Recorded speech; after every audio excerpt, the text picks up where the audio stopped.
Je vous emmène ici dans les monts d'Arrée. Nous sommes au fin fond du Finistère, dans le massif armoricain. Vous voyez un paysage de rochers, de mauvaises terres, de cailloux, au milieu desquels paissaient les troupeaux. Mais dans les buissons, c'était le domaine des loups. Il y en avait plusieurs milliers et leur traque était quelque chose de très très important pour la population. Le 6 octobre 1884, Pierre Berrehard, habitant du cloître Saint-Égonec, le petit village où nous sommes, recevait la dernière prime de destruction. C'est le loup gris commun qui était dans ces parages. Dans ce village de Cloître-Tégonec, on installa le musée du loup. C'est une très longue histoire. Au temps des Égyptiens, le loup était le guide des morts. Il était appelé la frayeur des chemins, donc toujours la terreur.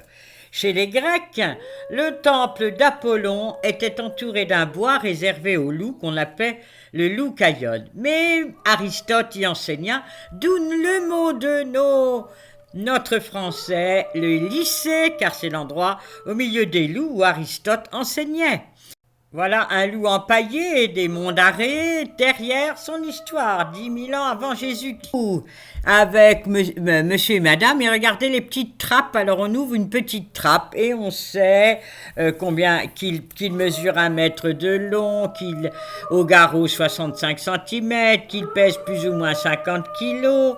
Le mâle est plus grand que la femelle, il a 42 dents et surtout la force de la morsure d'un loup est de 150 kg par centimètre, alors qu'un labrador, par exemple, ou un chien-loup, la pression est de 50 kg par centimètre. Donc voilà, une morsure et ça y est, l'os est brisé.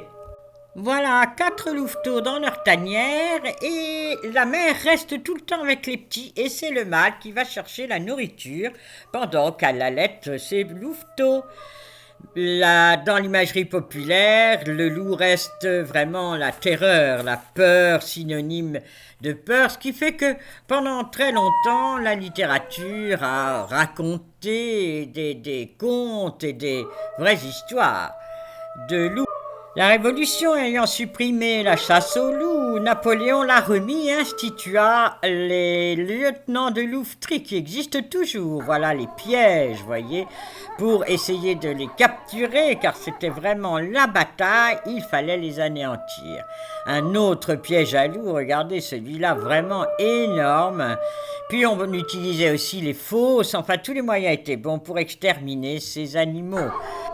Parfois, des battues de nuit étaient organisées avec ces lampes que l'on prenait pour s'éclairer, tellement il fallait absolument anéantir ces animaux, qui parfois pouvaient venir voler vos enfants. Ça, c'est un peu extrême. Mais en fait, oui, le loup était quand même porteur de la rage et bien souvent venait dévorer des enfants. Très tôt, le loup fut représenté comme le diable aussi, que ce soit sur les chapiteaux de certaines églises, des portes d'entrée. Enfin, il y avait aussi tous ces saints que l'on appelait les saints retourneurs, comme Saint Hervé, Saint Égonec, Saint Malo, Saint Brieuc, Saint Henvel, Saint Tujean, qui guérissaient les blessures faites par un loup, Saint Ronan, l'ermite de Locronan, Saint Ouargnoul. Et puis à la fin, le plus récent, Saint François d'Assise, qui en 1224 domestiqua un loup.